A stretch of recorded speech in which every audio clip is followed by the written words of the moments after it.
Eh bien, bonsoir pour cette troisième chronique du mieux-être. J'ai le plaisir d'accueillir Nathalie Padet, ici présente, qui est coach avant tout et qui fait quand même pas mal de choses. Donc, je vais lui permettre de s'expliquer sur ce qu'elle fait, sur son parcours de vie et ce qu'elle nous propose et ce que tu fais depuis quelques années. D'accord, volontiers Philippe. Alors bonjour à tous, donc je suis Nathalie Padet. Je suis coach intuitive en développement personnel, je suis numérologue, j'organise des ateliers et je suis formatrice. Je viens de Boulogne-sur-Mer et je reçois des personnes à mon cabinet ou par téléphone. Donc je suis coach depuis une vingtaine d'années et j'ai une clientèle de plus en plus évolutive. Et j'évolue aussi par des nouvelles techniques. Je suis une boulimique de connaissances et je suis toujours en train d'évoluer, d'écouter ce qu'on me dit, de lire. Et je fais participer également mes clients à mon évolution, en leur proposant des livres, des formations. Le chemin de l'Olivier récemment dont je t'ai parlé pour faire des constellations familiales. Donc voilà, je suis toujours à l'écoute pour moi déjà et pour les autres après. Et tu as un cabinet sur Boulogne? Oui, à Boulogne-sur-Mer. À Boulogne-sur-Mer. Pour donner tes coordonnées tout à l'heure. Pourquoi pas. Ça serait quand même sympathique. Donc, alors j'ai vu sur le petit récapitulatif que tu m'as fait. Donc, tu es créatrice de méthode reflet de soi. Tu peux m'en parler un petit peu? Je vais même te montrer le jeu. Donc, je le montre. Je fais ma petite pub en même temps. Tu as raison. Donc, j'ai créé le jeu reflet de soi. C'est 70 cartes avec 70 messages. Je vais t'en faire tirer une d'ailleurs. Et pourquoi j'ai créé cette méthode reflet de soi? Parce que les personnes qui venaient à mon cabinet, parfois, ou par téléphone, puisque je fais pas mal de téléphone aussi, n'arrivaient pas à exprimer leurs problèmes. Et je me suis dit, en étant intuitive, je vais essayer de canaliser des messages de guide. Tout le monde a un guide. Et de ce fait, j'ai eu 70 messages. Donc, comment j'ai fait? Ça peut intéresser certaines personnes qui sont intuitives. J'ai marqué 70 mots. Par exemple, numéro 1, j'ai marqué le mot qui correspondait. Et ensuite, j'ai laissé venir les messages. D'accord. Et je me rends compte, j'ai testé sur pas mal de personnes, que les messages allaient droit directement au cœur et qu'ils résumaient la problématique de la personne. Ah, c'est génial. Voilà. Et de ce fait, j'ai fait faire un site internet, nataliepadet.com, où j'ai réalisé 70 vidéos grâce à mon webmaster. Parce que c'est lui qui a tout mis en place. Moi, je suis juste, j'écris, et lui a monté un petit peu tout ce que je voulais faire. Et les personnes peuvent prendre cette méthode et suivre les cartes en vidéo également. Donc, c'est une forme de thérapie brève en 5 semaines, si on le veut. C'est une vidéo, une carte. Une vidéo, une carte. D'accord. Tu veux essayer de tirer une carte? Ah, ben oui. Tirer une carte. Alors, vas-y. Alors, quel est le message? Alors, je dois penser à quelque chose? Non, tu penses à rien. Je pense à rien. Quel est le message pour Philippe? Et tu tires une carte de la main gauche. De la main gauche. Ça a une particularité de la main gauche. Le cœur. D'accord. Le lien du cœur. Alors, tu lis le numéro déjà? Fidélité 58. D'accord. Et tu peux lire la carte tranquille. Alors, on rebondira dessus. Fidèle à toi, l'es-tu? Idéaliste de tout, tu l'es. Défends tes opinions. Écoute les battements de ton cœur. Laisse l'émotion s'infiltrer. Imagine-toi heureux de tes choix. Teste la stabilité d'une idée, d'une personne. Es-tu fait pour être seul? Alors, si tu venais me voir à mon cabinet, peut-être m'aurais-tu demandé, en ce moment, je ne sais plus trop où j'en suis. Est-ce que je suis sur le bon chemin de vie? Et en parlant de chemin de vie, je t'aurais demandé ta date de naissance. D'accord. Et on pourra le faire tout à l'heure. Et à partir de cette carte-là, selon toi, quelle est la phrase qui peut te parler le plus par rapport à ta problématique si tu venais à mon cabinet ou si je t'avais par téléphone? Mais la problématique, si j'en ai pas. Enfin, si je pense ne pas en avoir. Alors peut-être es-tu fidèle à toi? Peut-être là oui, je suis. Alors, le mot fidélité peut te parler. Fidèle à toi. Alors oui, alors fidélité, ça me parle beaucoup. Le titre déjà, c'était quelque chose qui me parle beaucoup parce que j'essaie d'être en accord complet en fait avec ce que je suis. Voilà. Donc c'est ce que ça m'a interpellé déjà le titre. Je trouve que c'est quand même ça reflète pour moi qui je suis vraiment aujourd'hui. D'accord. Donc tu as déjà évolué, mais si tu sors cette carte, ça peut être, on va dire, quelque chose qui peut résumer ce que tu as déjà travaillé Ouais. ou t'aider à continuer Tout à à fait, évoluer. ouais. Certainement, oui, certainement. Et non, je suis tout à fait d'accord. C'est quelque chose qui me parle beaucoup. Au point de vue du cœur, c'est quelque chose qui me, voilà, à quel où je suis, non, je suis en accord avec cette carte. Voilà. Donc, bon, si je calculais ton chemin de vie, on l'a Alors, calculé un petit peu ouais. avant. Tu veux dire devant tout le monde ta Ah date de oui, naissance? alors Ça ma dérange date de pas naissance, non. Allez, donc Alors, Philippe. on va faire un petit peu de la numérologie en même temps parce que c'est dans Voilà. dans le programme. Je propose également de la numérologie. Il y en a beaucoup qui connaissent la numérologie. Hein. Ouais. Alors, le 03 08 1971. Alors, 11, 10, 17, 18, donc 29, et on arrive à 11. Alors, le 11, le 22 et le 33 sont des maîtres nombres. Donc, le 11, c'est une personne qui est intuitive, c'est une personne qui est indépendante, c'est une personne qui va aider les autres, donc qui a un chemin de vie où parfois elle peut se sacrifier, cette personne. Il faut faire attention à ça. Donc, le 11, c'est un bon chemin de vie pour la carte que tu as tirée, fidélité. Souvent, le chemin de vie peut changer après 40 ans, selon les personnes. On peut avoir un autre choix de vie. Et là, c'est peut-être ce que tu as pu faire dans ton évolution. Donc, ça résume. Tu vois, il y a un lien entre les deux. Et tout à l'heure, tu disais sacrifier. Quand je t'ai parlé d'enfants sacrifiés, oui. Tu vois, on y vient aussi. Ça, c'était dans une petite conversation avant. Discussion qu'on a eue avant. Voilà, donc toi, ça te parle, tu vois. Ça me parle, oui. Et c'est toi qui, grâce à ce que je vais te dire, va rebondir sur certaines choses dans ta vie. C'est une autothérapie, quelque part. Quand on est coach, on pose les bonnes questions pour que la personne ait vraiment ses réponses. Et ses réponses qui lui parlent à l'âme et au cœur. Ouais, bien sûr. Donc, voilà. Donc, voilà, je ne vais pas rester trop longtemps sur la numérologie, mais on peut savoir pas mal de choses avec le chemin de vie. Également, très intéressant, c'est l'année personnelle, que l'on va calculer avec le jour, le mois et 2022 qui fait 6. Donc, le 11 et 6, ça fait 17. Donc, tu vas être en année personnelle 8. Et le 8, ça va être, on va dire, un investissement ou quelque chose que tu veux créer. Donc, c'est une année vraiment de structure. Donc, ça peut être intéressant pour toi. Une année où tu vas vraiment être ancré. Tu vas faire des choses, te dire, comme l'année dernière où tu étais dans le 7, c'est resté dans tes rêves. Cette année, tu vas te dire, je vais réaliser ce à quoi j'ai rêvé. D'ailleurs, c'est ce que je fais actuellement. Donc voilà, tu vois. Donc c'est pour te montrer. Donc chacun dans son domaine avance à son rythme. Et la numérologie, on va dire, c'est un support, c'est une technique, c'est un travail sur soi, c'est la connaissance de soi également. Donc voilà, c'est bien de se connaître à travers différents outils et surtout, moi j'aime bien quand ça parle directement au cœur. C'est comme ça qu'on a la joie et c'est comme ça qu'on bouge. L'enthousiasme. Donc voilà, l'enthousiasme. Effectivement, c'est une superbe ressource. C'est tout ce que je fais, je le fais avec enthousiasme. Génial. Sinon, je m'ennuie. On est d'accord. Oui, le 11. C'est ce qu'on disait. Hein. Le 11, c'est quelqu'un, je le sais parce que je suis 11, c'est quelqu'un de passionné et qui s'ennuie très vite et qui est boulimique de connaissances et qui transmet beaucoup les informations aux autres. C'est ça.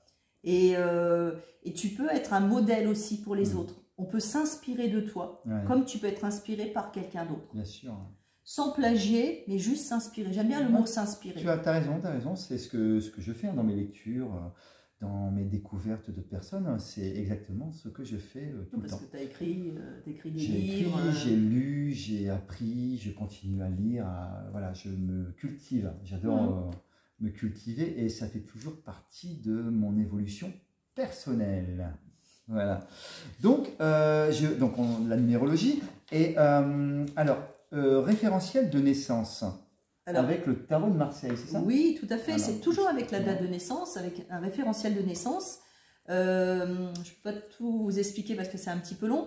Avec le référentiel de naissance, on apprend 13 traits de la personnalité. Avec 13 lames du tarot de Marseille.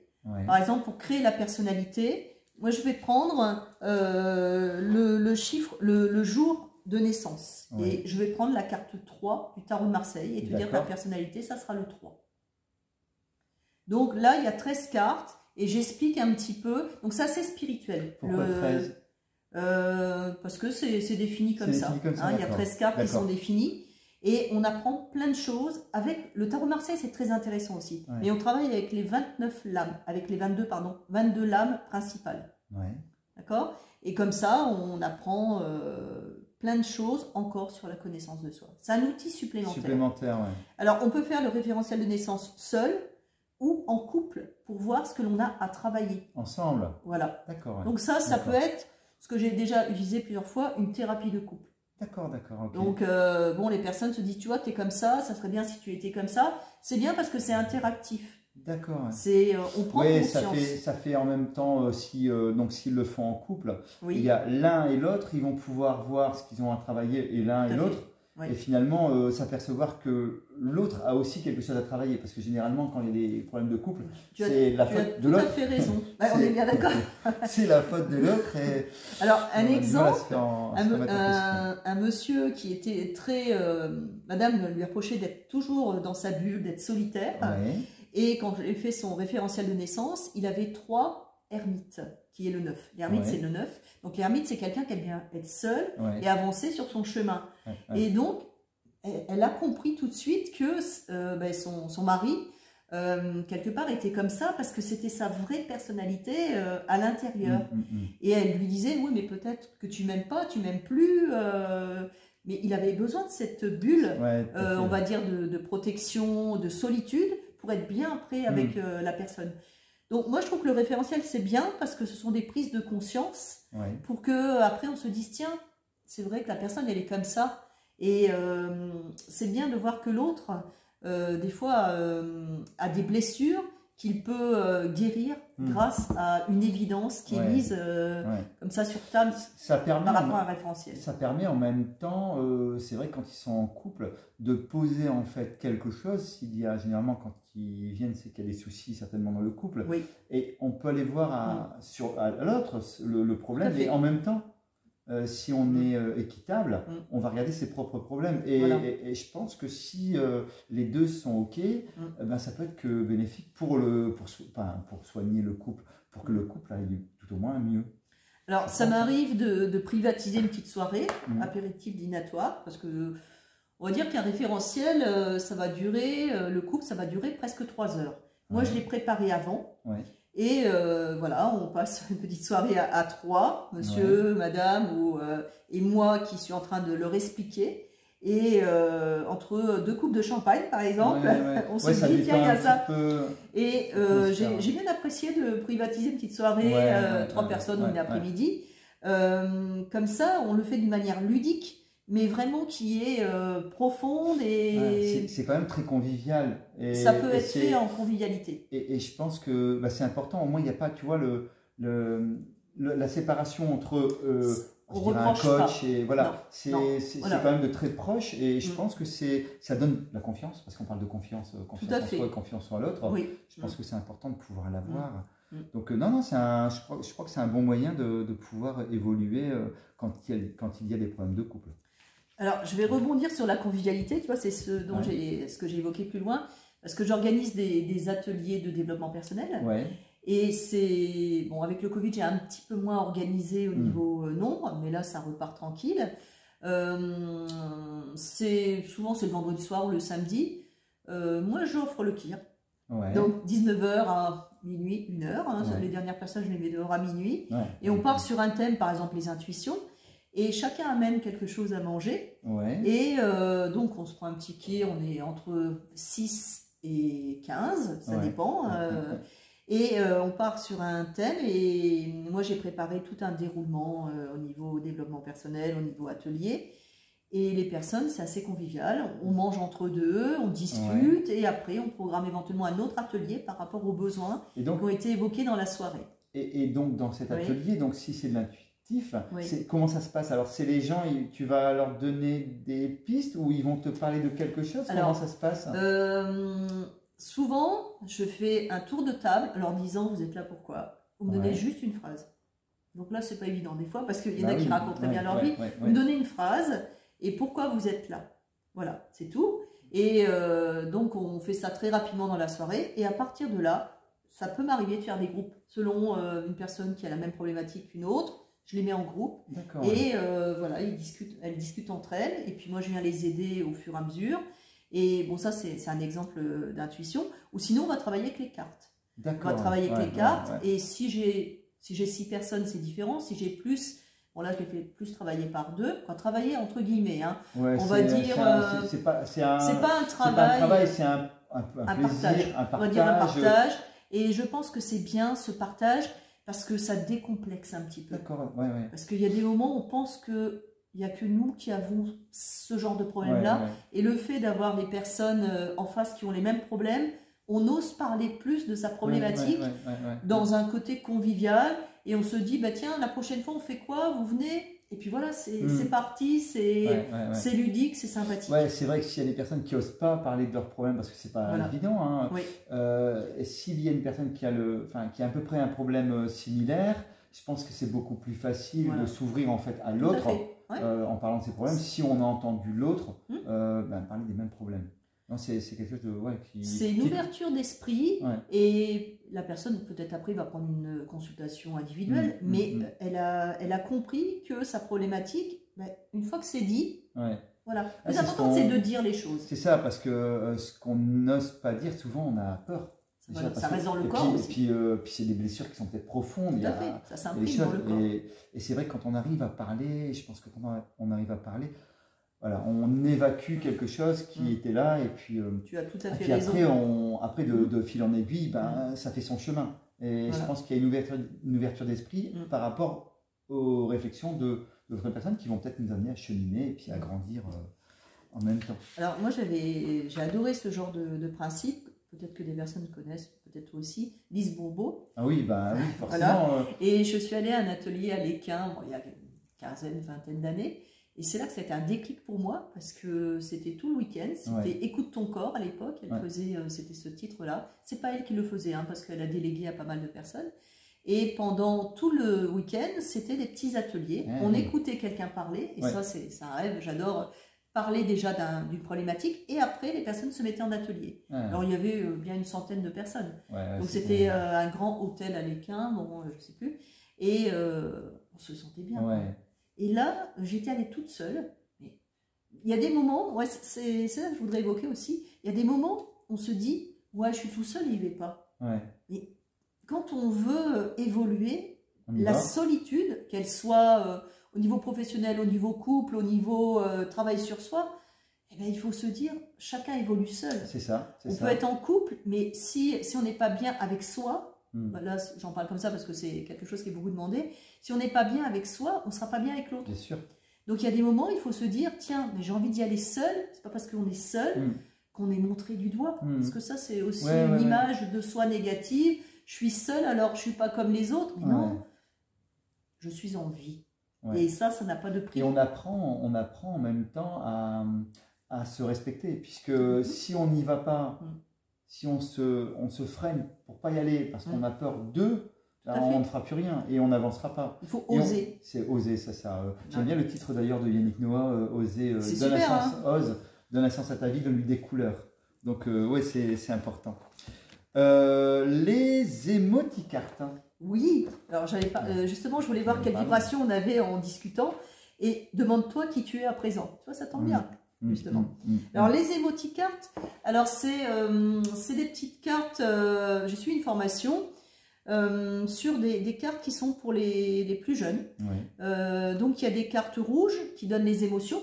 Donc, souvent, ces cartes-là, je les fais à partir de 6 ans jusqu'à 16 ans. D'accord. Après, je peux avoir un dialogue un petit peu plus construit avec d'autres personnes.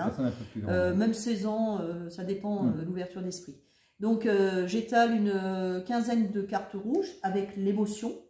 Et comme les enfants ou des fois les adolescents ont du mal à parler de leurs émotions, ils vont choisir leur émotion qui va vraiment résonner, par exemple la colère. Ils vont poser la colère. Je vais leur demander pourquoi ils sont en colère. Ils vont sortir vraiment ce qu'ils ont à sortir. Et après, je leur propose des cartes jaunes. Et les cartes jaunes, ce sont des ressources.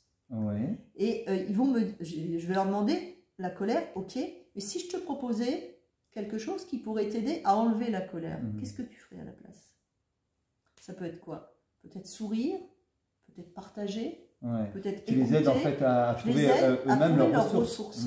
Et ça peut être intéressant parce que ça fait tilt pour eux. Ça te fait ta formation de coach alors en même temps. Voilà, ça fait partie de formation de coach. Et ça, mais c'est un outil parallèle qui est fait pour les plus jeunes. Pour les plus jeunes. Parce que moi j'ai trouvé qu'après le Covid, il y avait beaucoup de très jeunes ou d'adolescents qui avaient besoin d'être recadrés un petit peu. Ça a été dur quand même pour eux, donc je comprends qu'il y a... Ça doit être quand même compliqué pour faire sortir justement leurs émotions et puis si c'est un moyen qui leur permet en fait ludique de s'exprimer et de faire sortir vraiment des choses qui sont enfouies en eux, je pense c'est une bonne méthode. Voilà, donc voilà pour ce côté émoticarte en tout cas. Alors, les constellations familiales, ça m'intéresse beaucoup parce que je veux savoir comment tu fais, comment ça se passe et c'est quoi déjà les constellations familiales? Déjà, j'ai suivi une formation sur les constellations familiales. Il y a 2 types de constellations familiales. Il y a une constellation familiale de groupe, donc avec, on va dire, une dizaine, quinzaine de personnes, même 6 personnes, entre 6 et 15. Autour de nous Des personnes qui viennent. Alors, tu vois, si on faisait une constellation ici, on pousse tout et les personnes vont se mettre en rond. D'accord. Donc avant, on a préparé la pièce, on prépare les personnes. Une personne vient s'asseoir à côté de moi et je lui demande sa problématique. Tu vois, on va prendre ton cas, on va imaginer un cas. La personne va me dire, par exemple, j'ai des problèmes avec ma maman. J'arrive pas à la supporter. Je sais pas ce que j'ai, mais j'arrive pas à supporter ma mère. Dès qu'elle est là, je suis agacée. Ok? Alors, et je vais te demander de choisir parmi les personnes qui sont dans la pièce, une personne qui va te représenter, toi. Donc, qu'elle soit homme ou femme, c'est l'âme qui parle. Et toi, au feeling, tu vas dire, tiens, je vais chercher cette personne. Tu lui prends les mains, veux-tu représenter Philippe? Et la personne, on la met au milieu, toi tu viens t'asseoir. Et la personne, une fois qu'elle sera au milieu, elle va ressentir tes émotions à toi. Il y a toute une préparation avant, mais tout le monde peut le faire. Il faut se laisser guider. Et après, je te demande, puisque tu as une problématique avec ta maman, d'aller chercher une personne qui va représenter ta maman. Elle se place au milieu. Et pareil, après, elle va ressentir. Et peut-être, je ne sais pas, que toi, tu vas être placé là et ta maman va être de dos.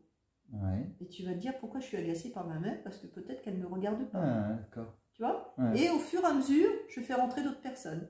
Et on va voir, ces personnes peut-être vont se rapprocher. Peut-être qu'il y a le papa, les frères et sœurs, les grands-parents. C'est moi qui vais juger les personnes qui vont rentrer par rapport à une petite discussion que j'aurais eue avec toi.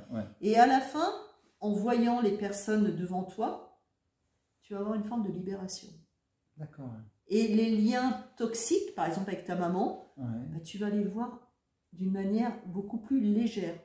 D'accord. C'est une thérapie brève, méthode grand V. Ça te donne en fait cette impression de te voir en fait finalement. Tout à fait. En fait, tu te regardes par rapport aux 2 personnages, de voir ta situation, de toi et ta mère par exemple. Prendre conscience que, bien sûr je suis agacée, peut-être que ma mère elle bouge sans arrêt, puis moi je veux être cool, et puis elle me dit des choses pas sympas. Tu t'en rends pas compte. Parce que ma philosophie, bon, comme beaucoup de personnes, tout part de toi. Si toi tu es agacé, peut-être par quelqu'un d'autre, c'est que toi tu es agacé à l'intérieur, tu te demandes pourquoi. Donc ça c'est la constellation familiale, donc de groupe, et des personnes vont le faire également en individuel, avec des petits personnages. J'aurais pu traiter en individuel, je fais un petit chant, je prends des Playmobil, que j'ai piqué à mes enfants d'ailleurs, je vais leur rendre, ils sont grands. Donc, et je place, pareil, on va te placer toi, tu vas choisir, et on va placer ta maman et d'autres personnages. Et ça aura le même impact, tu auras le côté émotionnel. Par rapport au toi, tu vas les placer. Voilà, toi tu vas les placer, et tu vas te placer, et tout de suite tu vas ressentir l'émotion. Ça paraît fou, il faut le vivre, des Playmobil, de place comme ça. Mais non, mais il y a quelque chose qui ressort. Et puis en plus, certainement que s'il y a une relation familiale, donc avec des enfants, tu vas peut-être prendre les enfants sûr. Et les mettre devant, derrière. C'est toi qui vas juger. Donc des fois, il y a... Tu les vois où ils sont placés. Tu peux te dire... Et il y a des moments aussi, il y a des choses un petit peu plus tragiques où tu n'arrives pas à oublier quelqu'un qui est décédé. Donc tu peux mettre la personne décédée aussi dans la constellation avec une petite bougie ou dans son monde. Pour que cette personne... tu apprivoises entre guillemets, le deuil et que tu puisses avancer sur ton chemin, pas rester bloqué sur quelque chose. Et donc tu prends des Playmobil et tu prends des objets... d'autres objets, pas que des Playmobil. Comme ça tu peux mettre les enfants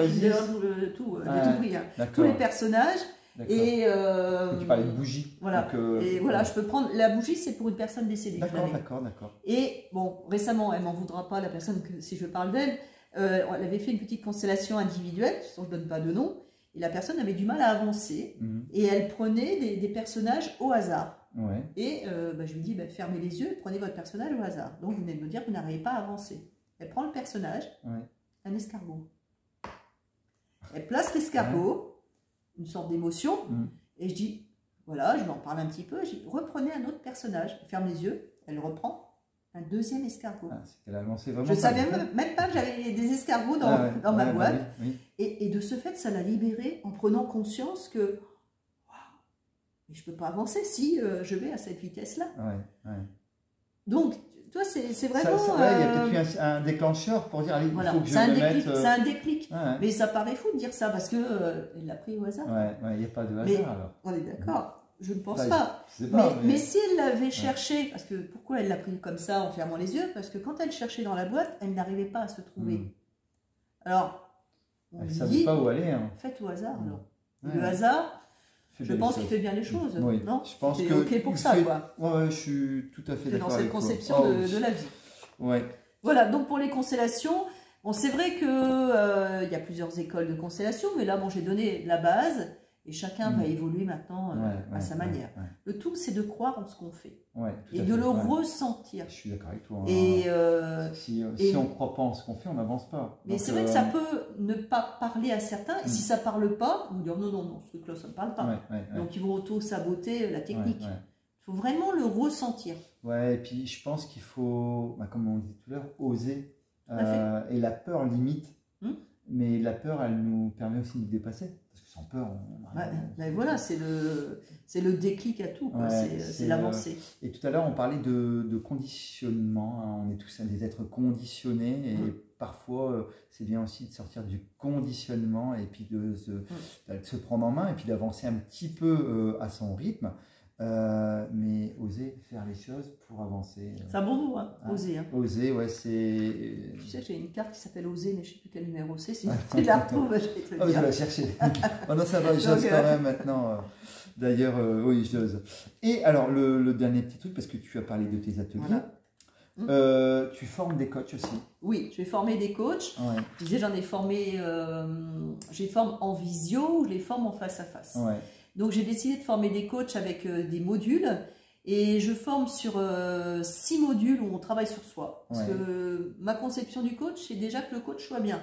Oui, parce que si tu es coach et que tu n'es pas bien... Alors le premier module s'appelle la connaissance de soi par la numérologie. Donc je forme des coachs qui ont quelques notions de numérologie. Et après ils peuvent se former un peu plus en numérologie. Je donne les bases, parce que je forme aussi des numérologues. Ça c'est encore autre chose. Et là je parle des coachs. Et moi, je pense que la numérologie, c'est une base de tout. Donc, les 6 premiers modules, c'est la connaissance de soi. Donc, la numérologie.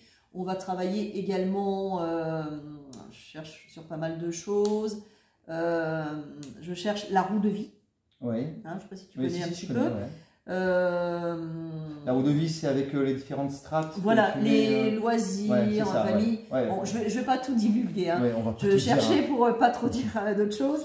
Et après, il y a 6 autres modules. Là, on rentre dans le coaching pur, l'art de poser les bonnes questions, le comportement, quel type de problématique, etc. Donc voilà, donc je pense que les deux sont liés parce que le coach travaille sur lui en même temps, et ses ateliers, après, il peut les utiliser avec ses clients. Et donc, c'est une formation, comment ça se passe? Alors, c'est des modules de 3 heures, 3 ou 4 heures. La personne, je le fais à l'individuel. Alors, moi, je mets un point d'honneur à former les coachs ou les numérologues. Les numérologues, ça arrive par 2. Des fois, il y a 2 copains qui viennent ensemble. Et souvent, les coachs sont formés en individuel parce que comme ça, chaque coach est formé d'une certaine manière. Je vais former, par exemple, un coach ostéo, un coach sophro, un coach hypno, voilà. Il y en a beaucoup qui ont déjà une spécificité avant, et c'est un petit plus d'être coach. Donc, je vais les former vraiment en fonction de qui ils sont. Et donc, ça fait donc 12 modules à 3 heures, ça te fait 36 heures, c'est ça? Oui. 36 heures. Donc, et ils peuvent faire cette formation sur le temps, comment ça se passe? Ils choisissent. Ils choisissent, c'est pas toi qui impose Non, absolument pas. Il y en a, alors, je parlais du confinement, il y en a, ils ont été coachs je les avais 3 fois par semaine, donc 12 modules, en 4 semaines, ils pouvaient être coachs. Et bien sûr, à côté, ils ont des choses à faire. Oui, bien sûr. Je leur donne des lectures, des choses comme ça. Il y a un travail individuel aussi à faire un petit peu. Moi, je leur donne les bases. Et après, c'est à eux de progresser de cette manière-là. Et après, ils s'entraînent avec des personnes, comment ça se passe? Après, oui, ils peuvent pendant la s'entraîner. formation. Et ça a pu m'arriver, lorsque j'ai fait des ateliers, de demander à des personnes de venir avec moi pour m'aider à organiser un atelier. D'accord. Donc, on va s'entraîner, et après, ils ont l'occasion de s'entraîner à plusieurs moments, face à face, ou avec des jeux de rôle, etc. D'accord. Hein. Et donc, alors, ce qui est important, c'est le prix. Parce que c'est quand même très important de parler du prix. Moi, c'est vrai que c'est tout à fait abordable, mais par contre, je ne suis pas en CPF parce qu'on me le demande beaucoup. Oui. Parce que je forme des coachs intuitifs. D'accord.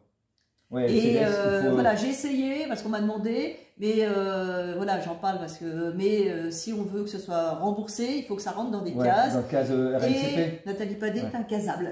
D'accord, ça rentre pas dedans. Donc du coup, ça rentre pas là-dedans. Donc on est coach intuitif. Le module est à 70 €. D'accord, ok. Donc, je trouve que ça peut être raisonnable. Et maintenant, voilà, et puis il y a des arrangements. 840 €, c'est ça? Voilà, très bien. Donc ça fait génial. Mais, c'est pas fini. Tu peux être coach, mais à côté, je peux proposer plein de choses. Si tu veux faire de la numérologie, tu peux. Donc si tu veux d'autres modules alors? Ça, c'est d'autres modules. D'accord. Et chaque module, il va être à 70 €. Ouais, d'accord. Donc, si tu veux avoir un peu de numérologie, tu peux faire 3 modules. Ouais, donc, en fait, il faut ta formation des 12 c'est une base, modules. Mais tu peux t'arrêter là. Voilà. Et après, soit tu continues avec moi, je peux te former sur la méthode reflet de soi. Tu peux l'utiliser avec les clients. Ou il y en a qui achètent juste les jeux et qui l'utilisent comme ça. Bien sûr. Je te dis la numérologie. Et après, le tarot de Marseille. Je vais former sur le tarot de Marseille. Je vais former également des personnes pour qu'elles organisent des ateliers. Voilà, donc, et tout ça, c'est le même module, on passe 3 heures, voilà. Donc, c'est un petit peu, moi, je dis que le coaching, c'est une valise, et dedans, on met tout ce qu'on veut. Ce que tu veux. Et c'est pour ça que, par rapport, ce qui est intéressant, le coach va être formé numérologue, ce qu'il veut, mais il sera différent des autres. Il y aura sa propre identité. Ouais, donc toi, tu fais quoi? Sophrologie? Non, je ne fais pas sophrologie. Tu fais quoi? Donc, en rajout? En rajout, numérologie, tarologie, constellation, je vais me lancer parce qu'on me le demande, de faire de la constellation familiale, d'aider à faire des constellations familiales. Qu'est-ce que je fais encore? Je fais du Reiki, mais je ne le partage pas. Après, c'est des petits ateliers, je vais faire, l'émotionnel, le jeu de cartes, on cherche parce que je fais plein de choses. La roue de vie spirituelle, je vais expliquer également. J'ai oublié plein de choses, mais bon, je vais en avoir plein de choses différentes. Et ça, on peut le voir sur ton site? Oui, c'est sur mon site. Alors, j'ai 2 sites, j'ai nataliepadet.com, là c'est reflet de soi, et j'ai coaching-psychologie.fr. D'accord. Donc j'ai 2 sites différents, là je détaille tout. Là, j'ai essayé de me souvenir de plein de choses, d'aller vite en même temps. Mais bon, je pense que déjà, j'ai fait. Il y a déjà une bonne base. Je pense qu'il y a une bonne base. Tu m'as demandé les prix, tu m'as demandé des choses. Donc, j'ai fait tout ce qu'il fallait. Et voilà, maintenant, il n'y a plus qu'à me connaître. Et puis, grâce à toi, je suis un petit peu mise en lumière. C'est le partage. C'est important. C'est chronique du mieux-être. J'ai changé. J'ai mis bien-être. J'ai dit non, mieux-être, c'est pour aller mieux. Tout à fait. Donc, on va changer. Et c'est fait justement pour connaître un petit peu tous les moyens qui sont à notre disposition, disposition des personnes pour aller mieux et pour trouver son chemin de vie, puisque c'est le chemin de vie en numérologie, c'est important. Et c'est vrai que la numérologie, c'est parlant. On avait fait un petit test tout à l'heure, c'était effectivement très clair et il y a encore plein de choses à voir. Il y a encore plein de choses à voir. On peut savoir dans quel mois on est. Avec son année personnelle, on peut savoir plein de choses avec la numérologie. Pour moi, c'est vraiment la base. Et il y a des moments où je fais pas mal de rencontres. Et la personne, des fois, plutôt que de demander son prénom, des fois, je lui demande sa date de naissance. Mais bon, avec le prénom, je signale quand même, on peut savoir aussi le chiffre. Parce que chaque lettre correspond à un chiffre de 1 à 9. Ouais. Donc, voilà, on me donne son prénom, son nom de famille, donc je peux calculer l'influence positive ou négative du prénom ou du nom. Même une femme mariée peut être différente au niveau de la personnalité par rapport à un nom de jeune fille. On ne veut pas dire de ne pas s'appeler comme ça, mais on peut être différent. Ça, c'est un exemple. Hein. Mais, voilà, il y a plein de choses. Je suis illimitée. Hein, c'est bien, ça fait, ça fait beaucoup de cordes à ton arc. Ah oui, hein. oui. Et je pense que c'est quand même important d'avoir justement un panel d'outils à disposition pour pouvoir le redonner aux personnes. Et je pense que c'est cette optique-là qui est envisagée. De plus en plus, d'ailleurs, aujourd'hui, il y a de plus en plus de personnes qui viennent te voir, je suppose. Voilà. Hein, oui, c'est ça qui peut plaire. Et pas qu'en France, d'ailleurs. Non, voilà, je disais, j'ai un site, merci, j'ai 2 webmasters pour 2 sites, donc, qui m'aident à les mettre à jour. Et comme mon site va être international, donc il est international surtout, hein, et ça permet d'avoir des personnes en visio, beaucoup de visio, WhatsApp ou téléphone. J'aime bien aussi parce qu'une personne qui habite dans le sud, elle peut autant me consulter 30 minutes, parce que moi j'ai des forfaits flash coaching, ça s'appelle 30 minutes, 30 €. Hein, ma consultation est à 50 €, hein, je le dis vite fait comme ça. Et ça dure 1 heure, 1 heure et quart, devant un petit thé, devant un petit café ou devant un petit chocolat chaud. Et voilà, la personne est en confiance. Quoi. Tout à fait. Cocon, comme si elle était chez elle. Bien détendue. Voilà, tout à fait. Donc voilà. Bah écoute, merci Nathalie. Hein, je te remercie surtout. Je vous remercie et je vous souhaite une bonne soirée et merci encore d'être là et de nous suivre régulièrement sur les chroniques du mieux-être. Ciao. Belle soirée à tous. Au revoir.